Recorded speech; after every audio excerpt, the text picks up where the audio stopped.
नमस्कार, अमर छत्तीसगढ़ देख रहे हैं आप और बुलेटिन की शुरुआत बड़ी खबर के साथ करेंगे। बड़ी खबर रायपुर से। कांग्रेस विधायकों का दिल्ली जाने का सिलसिला अभी भी जारी है। कांग्रेस के 3 और विधायक दिल्ली रवाना हो गए हैं। इनमें विधायक देवेंद्र यादव, नवागढ़ विधायक गुरदयाल बंजारे और नारायणपुर विधायक चंदन कश्यप दिल्ली रवाना हो गए हैं। इससे पहले भी करीब 2 दर्जन से ज्यादा विधायक पहले ही दिल्ली पहुंच चुके हैं और धीरे धीरे कांग्रेस विधायकों का दिल्ली जाने का सिलसिला लगातार बना हुआ है। इसके अलावा अलग अलग संगठनों पर और निगम मंडलों पर आसीन जो पदाधिकारी हैं वो भी दिल्ली रवाना हो रहे हैं। और हालांकि दिल्ली में अभी भी जो बड़ी बात है वो ये कि आला कमान से मुलाकात नहीं हो पाई है, लेकिन दिल्ली में ही ज्यादातर विधायक इस वक्त जमे हुए हैं और इस पर अब सियासी प्रतिक्रियाएं भी आनी शुरू हो गई हैं। विपक्ष की तरफ से कहा जा रहा है कि आला कमान पर दबाव बनाने की कोशिश है ये, सोनिया राहुल पर दबाव बनाने की कोशिश है ये। दूसरी तरफ ये भी कहा जा रहा है यहाँ पर रायपुर में, छत्तीसगढ़ में, कि जब कोई सियासी घटना हो नहीं रही तब इसे सियासत से नहीं जोड़ना चाहिए। लेकिन इसके बावजूद तमाम जो विधायक हैं धीरे धीरे दिल्ली रवाना हो रहे हैं, दिल्ली कूच कर रहे हैं।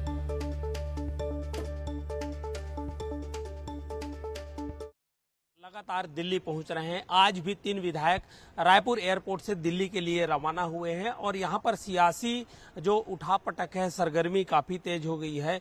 3 विधायक हैं जो दिल्ली आज रवाना हुए हैं। भिलाई के विधायक हैं जो देवेंद्र यादव और इसके अलावा नवागढ़ के विधायक गुरदयाल सिंह बंजारे और नारायणपुर के विधायक चंदन कश्यप, ये तीनों आज सुबह दिल्ली एयरपोर्ट से रवाना हुए हैं। और अभी भी ये कहा जा रहा है कि कई विधायक हैं जो अभी दिल्ली जाएंगे और अब तक जो सूचना मिल रही है कि 30 से अधिक विधायक दिल्ली में अभी लगातार 2-3 दिनों से डटे हुए हैं। आखिर क्या होगा, निर्णय किस तरह का रहेगा, इसको लेकर के जनता के बीच लगातार कौतूहल जारी है। लेकिन इस बीच सियासी घमासान काफी मचा हुआ है। भाजपा भी लगातार कांग्रेस पर हमला बोल रही है। कैमरा पर्सन राजेंद्र चौधरी के साथ युगल तिवारी, न्यूज 18 रायपुर।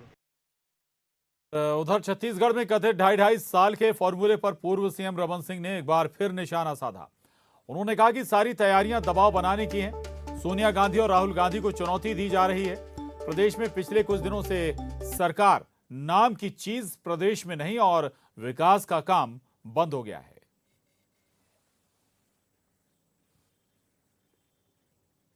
रूप से कांग्रेस को चुनौती दिया जा रहा है, सोनिया गांधी और राहुल गांधी को चुनौती दिया जा रहा है। अब इसका नतीजा क्या निकलता है इसका जवाब मेरे पास नहीं है, ये राहुल गांधी और सोनिया जी के पास। 2 महीने से कोई मुख्यमंत्री नाम की चीज छत्तीसगढ़ में नहीं है। सारे अधिकारी बिल्कुल काम बंद करके बैठे हैं, तो ऐसे अनिर्णायक स्थिति को खत्म होनी चाहिए। उधर विधायकों के दिल्ली दौरे पर बीजेपी ने तंज कसा है। पूर्व मंत्री राजेश मूणत ने कहा कि सभी विधायक दिल्ली बारात जा रहे हैं। शादी तय हो चुकी है, दूल्हा भी तैयार है। साथ में गए हैं, मुहूर्त निकल रहा है, दूल्हा तैयार बैठा है, जल्दी फेरे होंगे, उम्मीद है। क्या लग रहा है, संभावना बदल जाएंगे क्या? संभावना दूल्हा खुद ही कह रहा मुहूर्त है, हो चुका है, सब कुछ फैसला हो चुका है और फैसले की तारीख का इंतजार है, बस उसके आगे क्या है। लेकिन छत्तीसगढ़ की जनता विगत 6 महीने से इस परिस्थिति से गुजर रही है कि छत्तीसगढ़ में सरकार नाम की कोई चीज नहीं बची। ना प्रशासनिक दृष्टि से कुछ काम हो पा रहा है, ना राजनीतिक दृष्टि से कोई काम हो पा रहा है। आज की स्थिति ये बन गई कि छत्तीसगढ़ में शासन और प्रशासन नाम की कोई चीज नहीं है। और युगल हमारे साथ जुड़ रहे हैं और जानकारी के साथ। युगल, बताइए कुल कितने विधायक अभी तक दिल्ली पहुंच चुके हैं कांग्रेस के और कितने और जल्दी जा सकते हैं? जी प्रसन्न, देखिए अब तक जो सूचना मिली है, अब तक के 30 से अधिक विधायक हैं वो दिल्ली में डेरा डाले हुए हैं और कई विधायक हैं जिनको 4 दिन से अधिक वक्त हो गया है।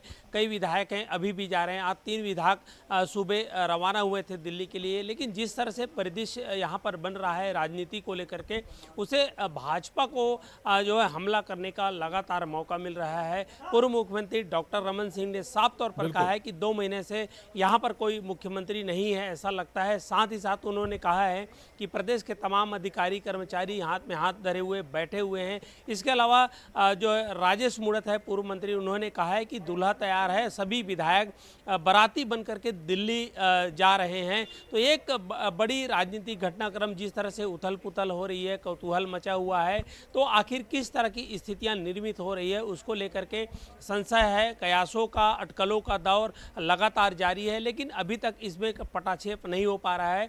हालांकि कांग्रेस की ओर से बार बार कहा जा रहा है कि नेतृत्व परिवर्तन की कोई बात नहीं है। जब हमने एक एक विधायकों से बात किया है, 1 to 1 किया है, तो उन्होंने भी साफ तौर पर कहा है कि ऐसे नेतृत्व परिवर्तन की कोई बात नहीं है। जितने भी विधायक दिल्ली पर अभी गए हुए हैं वो निजी काम से गए हुए हैं। विधायकों ने कैमरे के सामने भी इस बात को स्वीकारा है कि वो अपने निजी काम की वजह से दिल्ली जा रहे हैं। तो आखिर ऐसा कैसा संयोग हो रहा है? मुख्यमंत्री भूपेश बघेल ने भी कहा है कि संयोग किस तरह बिल्कुल सारे विधायक एक साथ दिल्ली अपने काम से गए और एक साथ परेड भी करते हैं गांधी स्मारक पर, राजघाट पर। बहुत शुक्रिया आपका युगल इस पूरी जानकारी के लिए, धन्यवाद। आगे बढ़ेंगे। 2 दिन के बेमेतरा दौरे पर सीएम भूपेश बघेल ने पत्रकारों से बात की और राज्य में चल रही विकास योजनाओं की जानकारी दी। पत्रकारों से बात करते हुए सीएम बघेल ने कहा कि प्रदेश में अब गांव-गांव में बिजली का उत्पादन होगा, जहां गोबर से बिजली बनेगी। वहीं सीएम ने कहा कि गौठानों में तेल पेराई का भी काम शुरू किया जाएगा। प्रदेश में डॉक्टरों की कमी को जल्द दूर करने का भी भरोसा दिया गया। महत्वपूर्ण कार्य बेमेतरम हम सब लोगों ने किया आप सबकी उपस्थिति में कि गोबर से अब हम लोग बिजली बनाने की शुरुआत की है और जिसका दूरगामी परिणाम होगा एक जो ग्रीन एनर्जी या रिन्यूएबल एनर्जी जो हम करते हैं, पूरी दुनिया में इसकी डिमांड है। भारत सरकार भी लगातार प्रेरित करती रहती है और उसके लिए जो कोयला से आधारित बिजली है उससे 1.5 गुना 2 गुना कीमत में हमको रिन्यूएबल एनर्जी मिलता है। तो गांव-गांव में जो गोबर से जो बिजली बनेगा उसे अधिक रेट मिलेगा बनिस्बत कोयला आधारित बिजली संयंत्रों से। एक क्रांतिकारी कदम साबित होगा इससे। और मुख्यमंत्री भूपेश बघेल को उत्तर प्रदेश में चुनाव को लेकर सीनियर ऑब्जर्वर बनाए जाने पर नेता प्रतिपक्ष धर्मलाल कौशिक ने निशाना साधा। धर्मलाल कौशिक ने मुख्यमंत्री भूपेश बघेल को चुनौती देते हुए कहा कि उनमें दम नहीं है कि वो यूपी में कांग्रेस को चुनाव जिता दें। उन्होंने कहा कि उत्तर प्रदेश में कांग्रेस का कोई अस्तित्व नहीं है। वहीं पूर्व मुख्यमंत्री रमन सिंह ने भी भूपेश बघेल को सीनियर ऑब्जर्वर बनाए जाने पर कहा कि छत्तीसगढ़ छोटा राज्य है, उसके हिसाब से बड़ी जिम्मेदारी है। वहीं चुनावी नतीजों को लेकर कहा कि असम में नतीजा देख ही चुके हैं। स्वाभाविक रूप से एक मुख्यमंत्री है, केंद्रीय नेता को भी बहुत सारी अपेक्षाएं रहती है और चुनाव में आप जानते हैं कि बहुत सारी अपेक्षाओं के साथ में भेजा जाता है। असम चुनाव में भी उन अपेक्षाओं को पूरा करने के लिए गए थे। एक अपेक्षा तो उनकी पूरी हो गई कि जो केंद्रीय नेतृत्व चाह रहे थे, लेकिन जो रिजल्ट चाह रहे थे उसमें ये दम नहीं है कि रिजल्ट लेके आ सके। इसके पहले बिहार चुनाव में भी गए थे, वो भी हम लोगों ने देखा है। और लोकसभा में जहां चुनाव में गए थे 2 को 1 करके आए, उत्तर प्रदेश में, मध्य प्रदेश में और वहाँ। और अभी उत्तर प्रदेश के जो विधानसभा के चुनाव है, स्वाभाविक रूप से पिछले जो इलेक्शन आप देखेंगे तो एक बड़ा अलायंस था बसपा, सपा और कांग्रेस। इस बार मुझे नहीं लगता कि उस अलायंस की स्थिति बने और ऐसे में कांग्रेस तो वहाँ 4थे नंबर पर, 3रे नंबर की पार्टी है, तो कोई वजूद वहाँ कांग्रेस के भी नहीं है। और जो जाने वाले हैं कोई ऐसे करिश्माई नेता नहीं है कि वहाँ कोई रिजल्ट ला सके। और इसलिए मुझे लगता है कि केवल एक औपचारिकता है, औपचारिकता पूरी करके आएंगे। छत्तीसगढ़ छोटा राज्य था, उसके क्षमता के हिसाब से तो उत्तर प्रदेश दिया गया है, तो उनकी क्षमता व्यापक हो गई है 2.5 साल में। तो कई बार बने हैं, असम में तो देख लिया और इसका रिजल्ट तो दुनिया को मालूम है पहले से ही।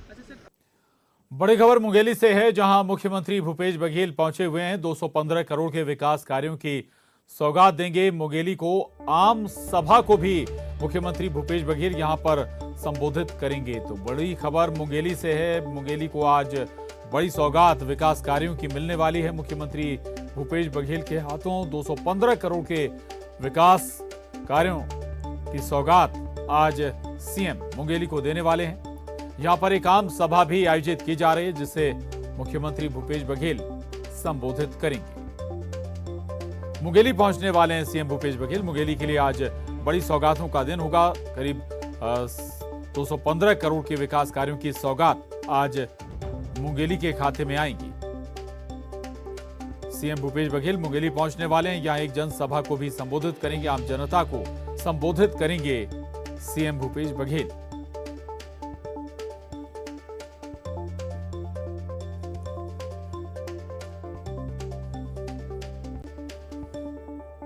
और अगली खबर रायपुर से। रायपुर में ज्वेलरी शॉप में लाखों की चोरी का मामला सामने आया। गुड़ियारी स्थित नवकार ज्वेलर्स में चोरों ने चोरी की बड़ी वारदात को अंजाम दिया है। लाखों रुपए के गहने लेकर चोर फरार हो गए। साइबर सेल के साथ ही स्थानीय पुलिस मौके पर जांच के लिए पहुंची है।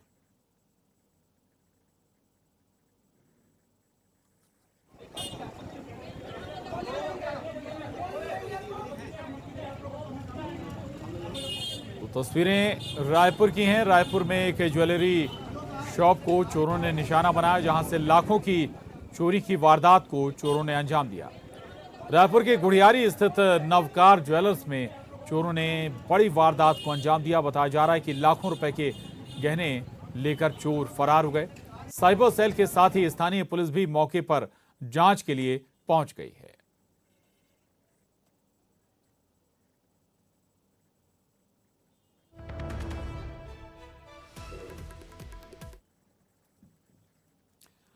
युगल हमारे साथ जुड़ गए हैं जानकारी के साथ। युगल, चेन स्नैचिंग, चोराबाजी की घटनाएं तो हो ही रही थी, चोरी की वारदातों में भी इजाफा हो रहा है रायपुर में। जी बिल्कुल कह सकते हैं प्रशांत, लगातार आपराधिक गतिविधियां राजधानी रायपुर सहित रायपुर जिले में बढ़ी हुई है। और जिस तरह से चाकूबाजी की घटनाएं घटित हुई, चेन स्नैचिंग की घटनाएं घटित हो रही है, साथ ही साथ अब बड़ी चोरियां भी हो रही है। हालांकि पुलिस त्योहारी सीजन से पहले अभियान चलाने की बात कह रही है। सभी थाना और चौकी को निर्देश भी दिए गए हैं, लेकिन एक बड़ी चोरी है गुड़ियारी थाना क्षेत्र में, वहां पर हुई है। और राजधानी की जो पुलिस है वो मौके पर पहुंची है। साइबर सेल की टीम है वो वहां पर पहुंची है। और ये बात अलग है प्रशांत की, चोरी की घटना के बाद आरोपी गिरफ्तार हो जाएगा, चोर को पुलिस पकड़ लेगी और ऐसा होता भी है। लेकिन जिस तरह से बड़ी चोरियां अगर होती है तो उसमें कहीं न कहीं पुलिस के कार्य प्रणाली पर भी सवाल उठते हैं। और जरूरत इस बात की है कि तमाम जो आपराधिक गतिविधियां हैं वो उस पर रोक लगे। जी प्रशांत, शुक्रिया युगल आपका जानकारी के लिए। खबर बालोद से। बालोद में 17 साल पहले हुई हत्या का खुलासा हुआ है, जहां 2003 में की गई हत्या का आरोपी खुद थाने पहुंचा और जुर्म की बात कबूल करता है। मामला 2003 में गांव करका भाट का है, जहां आरोपी का दोस्त उसकी प्रेमिका को परेशान करता था, जिसके बाद गुस्से में आकर आरोपी ने दोस्त की हत्या कर उसकी लाश को ठिकाने लगा दिया। मामला 17 साल पुराना होने के चलते पुलिस को लाश की शिनाख्त करने और उसे बाहर निकालने में परेशानी का सामना करना पड़ा। फिलहाल पुलिस मामले में आरोपी से पूछताछ कर रही है।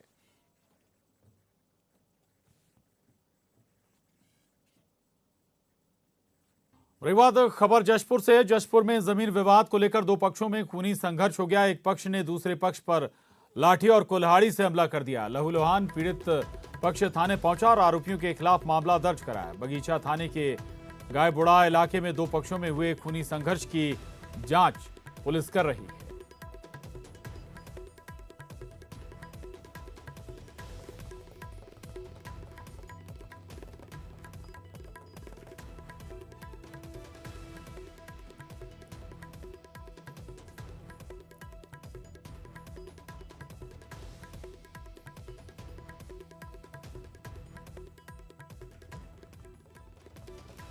उधर सूरजपुर के रमकोला रेस्क्यू सेंटर में दो हाथियों की मौत के बाद ग्रामीणों ने पूजा पाठ कर हवन किया।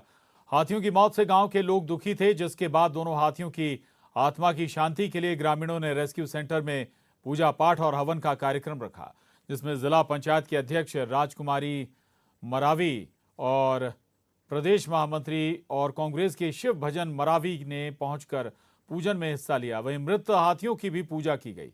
साथ ही सभी लोगों ने हाथियों के बच्चों की आत्मा की शांति के लिए प्रार्थना की।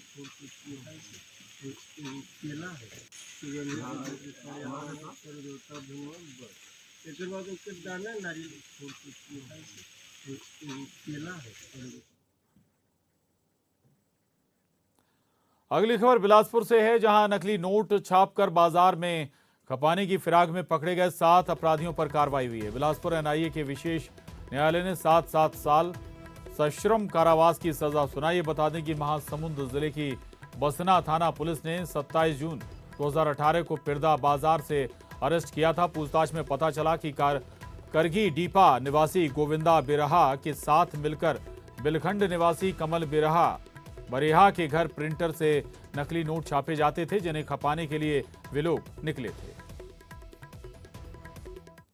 बसना थाना अंतर्गत पीरदा बाजार में बसना पुलिस को ये सूचना मिली कि कुछ लोग नकली नोट लेकर के उसे असली के रूप में प्रयोग करने के लिए घूम रहे हैं। मौके पर वरिष्ठ अधिकारियों को सूचना देकर के पुलिस पहुंची और वहां से गौतम टुंडर एवं उनके अन्य सहयोगियों को पीरदा बाजार चौक से नकली नोटों के साथ गिरफ्तार किया। उधर गरियाबंद के देवभोग ब्लॉक में पहली बार शिक्षक शिविर लगाया गया। शिविर का मकसद शिक्षकों की समस्याओं का मौके पर ही समाधान करना था। शिक्षक शिविर में क्षेत्र के शिक्षकों ने जॉइंट डायरेक्टर के सामने अपनी समस्याएं रखी।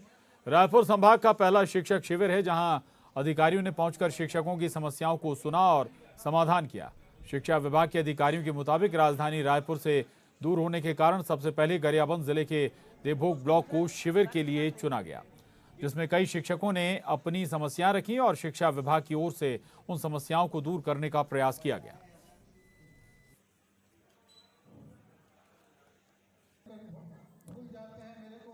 बस्तर की मिट्टी में शिल्प कला के बड़े बड़े फनकारों ने जन्म लिया है, जो अपनी शिल्प कला का लोहा मनवा चुके हैं। इनकी शिल्प कला पूरे प्रदेश में प्रसिद्ध है। कोंडा गांव में ऐसे ही एक शिल्पकार हैं, जिसे नाम और पैसे से ज्यादा प्रकृति और पर्यावरण से प्यार है। ये शिल्पी अपनी कास्ट कला के जरिए लोगों को पर्यावरण बचाने का संदेश दे रहा है। इनकी बनाई कलाकृति आज देश के महानगरों के बड़े भवनों की शोभा बढ़ा रही है।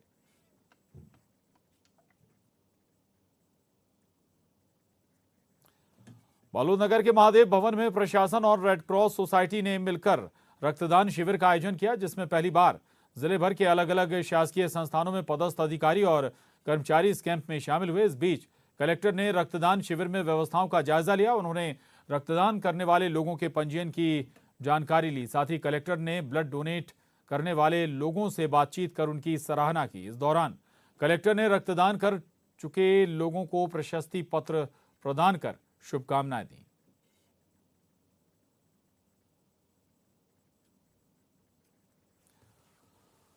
छत्तीसगढ़ में सिंगिंग सेंसेशन बन चुके सहदेव के बाद जांजगीर जिले के डांसर फूलचंद का डांसिंग वीडियो इन दिनों चर्चा में।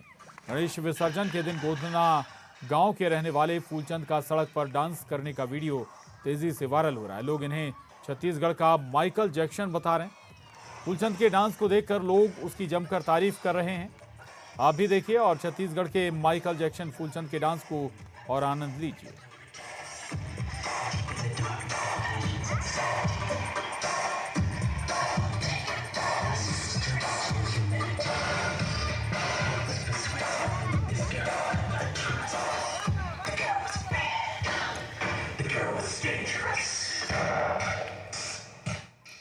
और आगे देखिए छत्तीसगढ़ टॉप